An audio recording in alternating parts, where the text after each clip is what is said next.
What if the girl humiliated in a luxury beauty store turned out to be the daughter of a billionaire queen the world forgot? They called her plain, they filmed her, they laughed at her for touching products they thought were too good for her. But when her mother showed up, flawless, silent, and powerful enough to erase legacies with a single glance, they realized too late who they had crossed. And what happened next didn't just change the store, it changed the rules. She wasn't there to buy anything, just to breathe in a world she never felt invited to, a world that sparkled with false promises and soft lighting, where every product whispered you weren't enough. Unless you wore it, Lily stepped into the boutique like a shadow slipping through glass, her reflection swallowed by gold-rimmed counters and perfume clouds too expensive to name. Her clothes were clean, but plain, her shoes scuffed at the sides, and her face bare, save for the soft flush in her cheeks that came from walking too far under a hot sun. Around her the other women shimmered. Hair, sleek nails, pointed laughter, controlled like choreography. Sales associates floated from one wealthy customer to the next, like bees around roses, never once glancing in her direction. Lily kept her eyes down, heart steady, and drifted to the back, where a display of foundations stood like trophies. She paused in front of a shade labeled Eclipse 1, a tone she'd always remembered seeing in ads, but never in her price range. Slowly, she reached out, not to open it, not to test it, just to see if the color looked as soft, up close as it did on screens. "Miss, those are the Prestige line," a voice snapped behind her. Lily froze, her fingers hovering in the air. The associate's tone was polite but sharp. "We reserve those for customers who actually intend to make a purchase." A few women turned, one of them holding her phone just slightly raised, whispered to her friend, "Watch this." The friend giggled. "She thinks she belongs here." Lily drew her hand back, her throat tightening. "I was just looking." "Then perhaps look elsewhere," the associate said, gesturing toward the sample basket near the entrance. "Our trial products are more suited to first-timers." The laughter that followed wasn't loud, but it was sharp enough to cut. Lily nodded once, blinked fast, and turned away. Shoulders straight, eyes forward, pretending that dignity could mask humiliation. But as she stepped outside, the heat didn't sting nearly as much as the silence inside had. And in her pocket, her fingers wrapped tightly around a card she hadn't touched in years, marked only with the letter S. The sidewalk outside the boutique blurred beneath her feet as Lily walked aimlessly, her pulse still pounding in her ears, louder than the traffic, louder than the fragments of laughter that had chased her out the door. And yet the sharpest sting came not from the mockery, but from the knowing that she had stayed silent, that she had let them speak to her, like she didn't belong, like her presence in that glossy curated space was some kind of mistake. She found a bench a block away, half shaded, half scorched by sunlight, and sat without looking up, her eyes fixed on the cracked edge of the sidewalk, as if it held the answer to how long she could keep pretending their words didn't reach her. But they had, and they always did. Her phone buzzed once, then again. She didn't want to look, but her hand moved anyway, and there it was, the video. Short, cruel, edited with music that mocked the moment. A shaky shot of her hand, reaching toward the foundation. The sales associate's voice dubbed over with a snide sound effect, and at the end, the influencer's voice loud and clear. When you try to shop luxury on a lemonade budget, the comments were already flooding in. "She looks like she wandered in from a bus stop. Why do people like this even try? Someone get her a mirror and a clue." Her breath caught the air suddenly too thick, her chest too tight. But still, no tears came, not here. Not in public. She had learned years ago how to lock the pain inside, where no one could reach it. But the lock was rusted now, worn from too many days of holding everything in. Her thumb hovered over the contact in her phone, the one without a name, just the letter S, and a number that hadn't been used since she was 15. It had been given to her by someone who once whispered, "Only call this if you have nowhere else to turn." She had never meant to use it. Not really. Not even when the world got heavy. Not even when she missed her mother so badly it ached like a broken rib. But now the weight wasn't just on her shoulders, it was pressing into her skin like a brand. And she was tired of pretending she could carry it all. So, she pressed the button, held the phone to her ear. It rang once, twice, then speak. A voice, calm, controlled, cold as glass. Lily swallowed, her voice cracked. They laughed. There was a pause, nothing more. And then, where Lily gave the name of the boutique, another pause. No questions, no sighs, just one final clipped command. Don't move.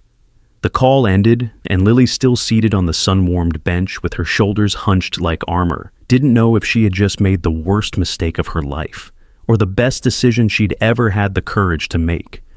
But deep in the city's hidden veins, in a tower where silence cost more than diamonds, Selene Quinn closed her laptop, rose without a word, and said to her assistant, "Bring the car. My daughter's been seen." Lily stayed on that bench long after the sunlight shifted, long after the warmth on the metal turned to heat that burned through fabric. But she didn't move, because moving would mean thinking, and thinking would mean questioning what she'd just done, what door she might have opened with a single word, because she hadn't seen her mother in years. Not since the night she was packed into a car with no explanation. Not since the whispered arguments behind closed doors. Not since her mother kissed her forehead like it was goodbye and said, "You'll understand when you're older." But she never did.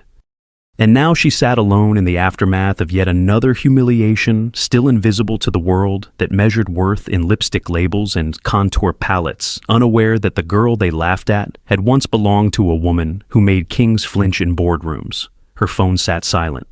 Now screen black? No follow-up message, no ETA, nothing to prove. The call had even happened, and still she waited, because that voice, cool, sharp, undeniable, was not the voice of someone who forgot.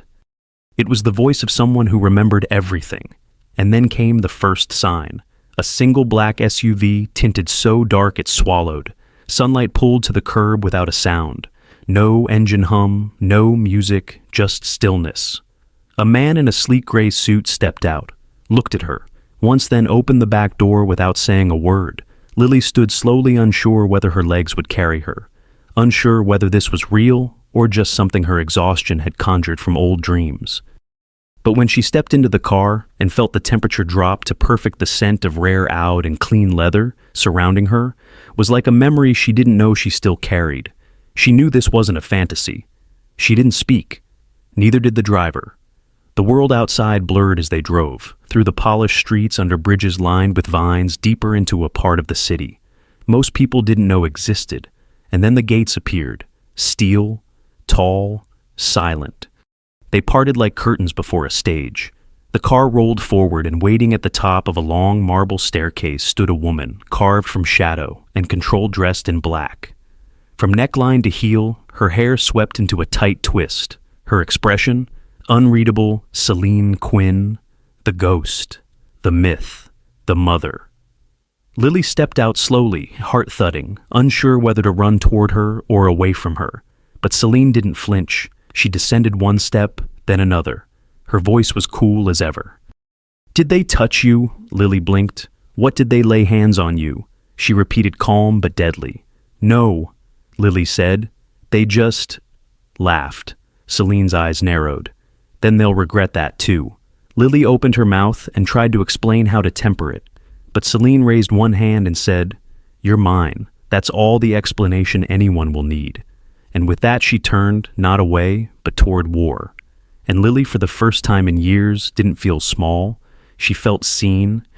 The next morning, the boutique opened as usual, air freshened with jasmine, mist floors, gleaming shelves, reset with pristine rows of blushes, serums and golden-capped bottles no one dared smudge. But the air carried a tension no fragrance could cover, because while the staff smiled and the influencers prepped their ring lights, none of them noticed the black SUV idling across the street, its windows reflecting back the store like a lens waiting to burn. Inside the vehicle, Selene Quinn sat like a still frame, her fingers laced over her knee, her face unreadable, her eyes locked on the doorway through which her daughter had been pushed out with smirks and murmurs and digital laughter. Few in the city knew what Selene looked like now, her empire built in whispers, cemented in mergers, protected by anonymity. Was vast, omnipresent in beauty counters and billboards. But her face, once the symbol of glamour and success, had vanished a decade ago after a betrayal too deep for headlines.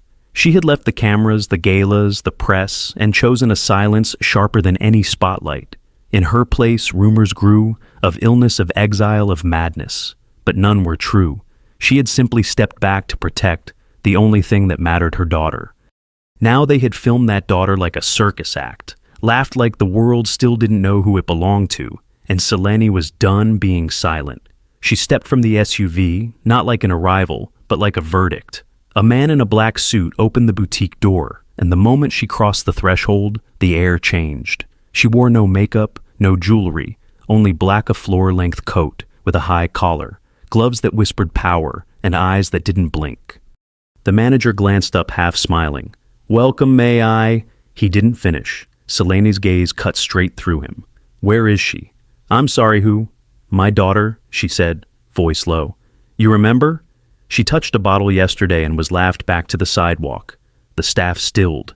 The influencer from the video froze mid-swipe of lipstick. Another girl, blonde, tan too confident, set her phone down slowly. "This is all a misunderstanding," she began, but Selene raised a gloved hand. "You don't speak unless I ask." She walked the length of the boutique every step, deliberate past the display Lily had reached for, past the shelf where the bottle had sat, past the counter where the laughter had begun, and then turned to face the staff. "My name is Selene Quinn. I am the sole owner of the Quinn Corporation. That includes this boutique, the 27 others in this chain, and every licensing agreement attached to your employment." Silence swallowed the room. "You may not know my face anymore. That was by design. But what you should have known was how to treat a stranger with dignity." One of the staff, young, maybe new, began to shake. "I didn't know she was." "It doesn't matter who she is, it matters who you are. And now, the world will know both." She turned to the influencer. "You filmed her?" The girl nodded. Pale, "Delete it." "It already posted." "Then delete your account." The girl whimpered. Selene didn't flinch. "You think this is about embarrassment? You think you bruised her pride? But what you bruised was trust. The trust that any girl, plain or powdered, can walk into a room and not be reduced to spectacle." She walked back to the door, then paused. "You are all dismissed, effective immediately. A new team will arrive tomorrow." The manager stammered, "Ms. Quinn, please. I've been here 5 years. Then you had 5 years to lead with integrity. You failed." She turned once more, her voice like frost. "She is mine. You won't forget her face again." And with that she left. No receipt, no signature, just silence thick and heavy, as if her presence had sucked the air from the walls. Outside, Lily waited in the car, hands pressed to her knees, watching through the glass as Selene approached. She didn't speak. "Not at first." Then she whispered, "You didn't have to come." Selene opened the door, sat beside her, and replied, "No one makes my daughter feel like nothing. No one." And though her voice never trembled, Lily saw it, just for a second, the flicker of pain behind her mother's control, and for the first time she wondered if maybe they weren't so different after all. The headlines hadn't even caught up yet when Selene made her next move. Not because she was chasing press, but because she was erasing it, replacing it, rewriting the narrative before the world could twist her daughter's humiliation into another tabloid joke. Because this wasn't about image, it was about identity. And Selene Quinn would scorch the ground before she let anyone shape Lily's story. But Lily herself... That night, the boutique signage was stripped, the windows blacked out, and every digital trace of its staff removed. In their place, a single video quietly posted on the Quinn Corporation's verified account. No music, no filters, no drama. Just Selene standing in front of the now empty boutique with Lily beside her. She didn't speak first. She let the silence stretch powerful and precise. Then calmly she said, "This was once a place that promised beauty. Yesterday it chose cruelty instead. My daughter walked in here hoping to belong. She walked out mocked. That ends today." She turned slightly, looked at Lily not as a symbol, not as a victim, but as a girl who had endured and didn't flinch. "I built this brand so every woman could feel seen. Somewhere along the way, we forgot that it doesn't start with packaging, it starts with people." The video ended not with a logo, but with a single line of text. "Everyone is worthy of being seen." No exceptions. By morning, it had over 10 million views. Selene didn't stop.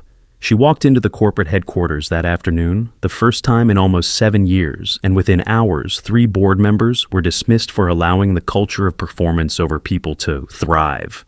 She didn't raise her voice, she didn't threaten. She simply looked them in the eye and said, "My daughter's worth was questioned on my watch. That will not happen again." Lily watched all of it unfold, not from a distance but beside her mother, quietly. Her presence enough now to turn heads in the hallway, not because of the power she carried, but because of the woman who now refused to let her stand in anyone's shadow. But power wasn't the part that shook Lily. It was the moment her mother looked at her during a press briefing and said with chilling calm, "The people responsible will not be penalized. They will be educated." That was the twist.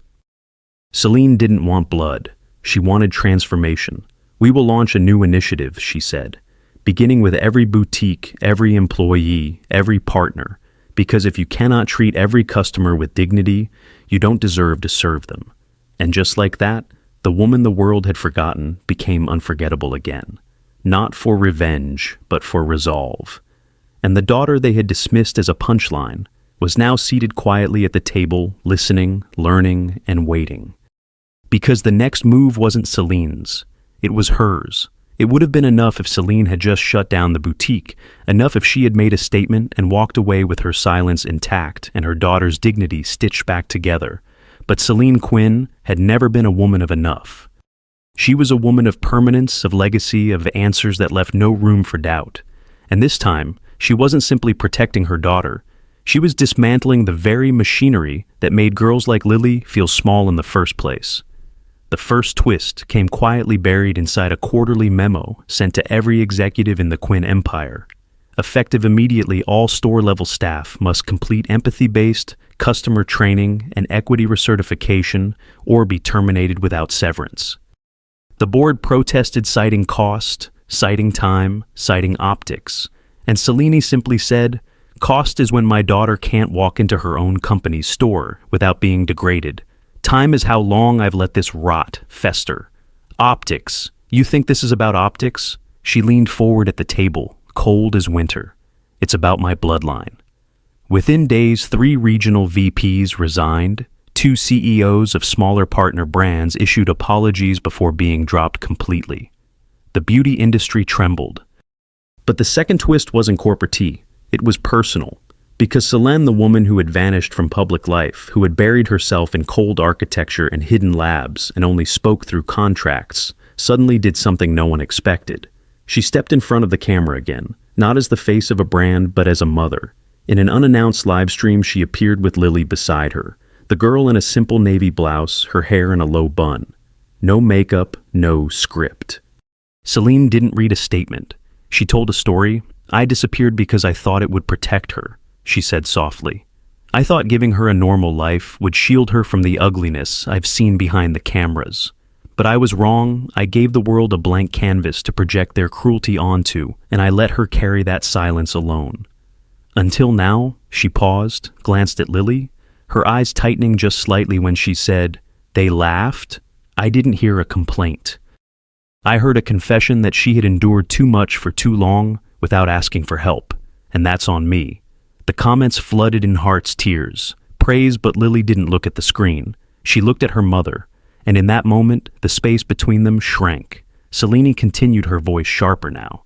"To the staff who laughed, to the influencers who posted, to the customers who said nothing, you didn't fail because you didn't know who she was.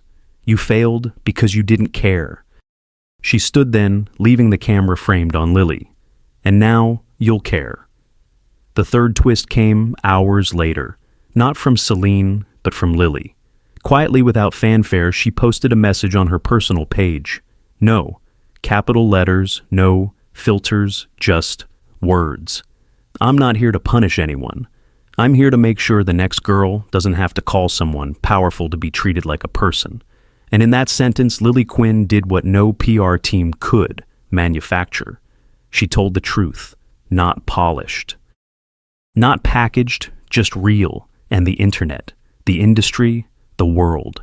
They listened because power can silence a room, but honesty makes it echo. The world expected her to disappear into wealth, now to vanish behind tinted glass and designer walls, to become the daughter of a queen, cloaked in velvet and guarded by status. But Lily had no intention of being anyone's trophy or redemption arc, because even as the offers poured in, scholarships to elite academies, brand ambassador roles, private mentorships with CEOs who had once ignored her, She felt none of it settle in her chest the way that moment on the bench had when she sat in shame and silence invisible to a world she was supposedly born to rule. Celine called her into the marble sunroom one morning, the light pouring across the floors like gold, her voice soft but firm. You don't owe anyone a single thing.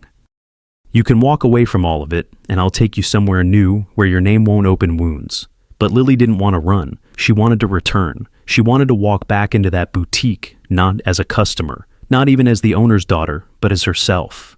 They saw me and didn't think I mattered, she said. And I think I want to show them what it looks like when someone like me is in charge. Celine arched a brow. You want to manage a store? No, Lily said, steady now. I want to reshape it, all of it, from inside. That afternoon she sent a letter to the board. It wasn't long, just a proposal, one project, one mission, one promise. A new global training and hiring initiative that prioritized empathy, accessibility, and silent strength over sales tactics and beauty filters. She called it the Quinn Standard. And it began not with executive meetings or corporate retreats, but with Lily herself, walking into the first reopened boutique wearing the same clothes as before. No cameras, no security, just her and a stack of flyers. She greeted every customer. She answered questions. She trained new staff. She smiled at women who looked nervous near the lipstick walls. And when one of them asked, "Are you the girl from the video?" she replied, "No, I'm the girl from the future." The phrase caught on. The Quinn Standard launched officially 2 weeks later, and boutiques began displaying a single gold plaque by the entrance. This is a dignity-certified space. Everyone belongs here. Celine, watching from the background, felt something she hadn't felt in decades. Not pride, not control, but a kind of stillness, like the world had finally taken its first breath in the right direction. Her daughter hadn't just survived humiliation, she had transformed it, and not with wealth or legacy. With choice, with vision, with grace. Lily had turned a wound into a window, and now thousands were walking through it. The ripple didn't stop at the boutique's wall, it spilled into cities, screens, conversations between mothers and daughters, teachers and students, strangers and mirrors, because what Lily did wasn't a campaign or a statement.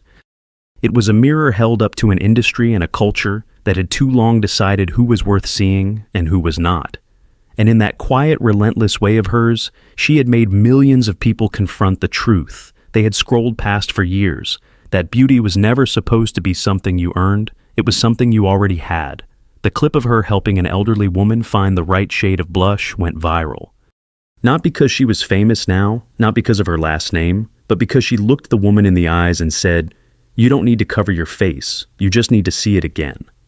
That sentence, raw and unscripted, was shared in languages she couldn't read, printed on posters, painted on shop walls, tattooed on the wrist of a young girl in Brazil who had once been afraid to leave her house without concealer influencers, who had once mocked her, quietly deleted their videos. Brands that had once ignored her offered collaboration. She said no to most of them. "I'm not for sale," she told a journalist. That's the point, but she wasn't cold. She was kind, and her kindness carried weight. Now the kind that made silence shift in rooms where it had once been used to punish people like her. The Quinn Standard wasn't just a program, it became a filter through which people began to see their own reflection differently. Boutique staff wrote to her, saying they had apologized to customers from years ago. A teenage boy who had filmed her that day anonymously sent her a letter, saying, "I didn't know how to stop them, but now I know how to start." And she cried when she read it, not because she forgave him, but because he finally saw her. And maybe for the first time himself, her mother watched it all unfold from afar. Not from a throne, but from the edge of every moment, letting Lily lead, letting the world see what she had always seen, but never dared to force. One night as they walked through the now famous boutique together, Lily looked around at the warm lighting, the open layout, the quiet hum of conversations that felt nothing like judgment, and whispered, "It's not about beauty anymore." Celine smiled just slightly. It never was. Lily nodded, and the world kept moving around them. But it moved differently now, softer, slower, with more room for girls who had once been told to shrink. Because when the girl they laughed at rebuilt the place they pushed her from, she didn't close the door behind her. She held it open.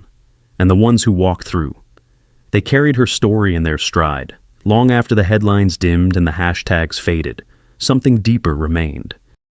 Not the fame, not the fury, but the shift. The quiet, irreversible shift that lived in the way people spoke to strangers in stores, in the way young girls looked at their bare faces in mirrors and didn't wince, in the way dignity became something you could feel again, inside places that used to steal it. And at the center of that shift stood Lily. Not on a stage, not behind a podium, but exactly where she had started, beside someone who didn't believe they belonged, offering presence instead of performance. A university named a lecture series after her beauty and belonging. A small indie brand restructured its business model to align with the Quinn standard.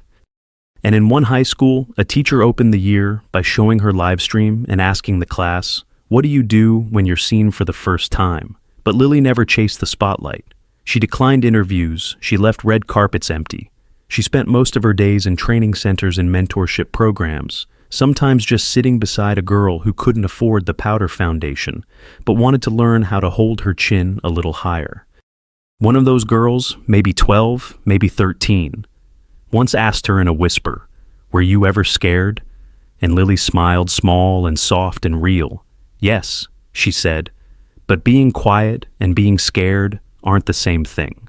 The girl blinked, then nodded slowly as if something finally clicked. And in that moment, Lily knew her work was already doing what it was meant to. One night, as Celine stood by the boutique window, watching her daughter speak to a group of trainees. Her sleeves rolled, her hair pinned back, her voice calm but commanding. She whispered to no one in particular. She didn't inherit my power. She became her own. Later that evening, a journalist described Lily in a feature not as an heiress, not as a symbol, but as a benchmark. She didn't reclaim beauty.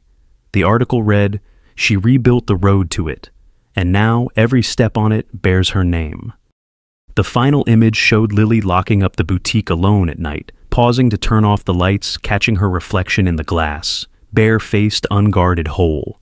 She looked at herself for a beat longer than usual, then smiled. Not because of who the world said she was, but because at last she believed it. Not every girl gets justice, but some become it. Quietly, relentlessly, completely. She didn't shout. She didn't retaliate. She rebuilt, not with fame, not with fury, but with dignity. The same store that once turned her away now bears her name, and the same world that laughed now walks in, quietly hoping for her approval. Because Lily didn't demand respect, she taught it. And maybe we'll all think twice now before deciding who deserves to be seen. Because the girl they ignored, she became the standard.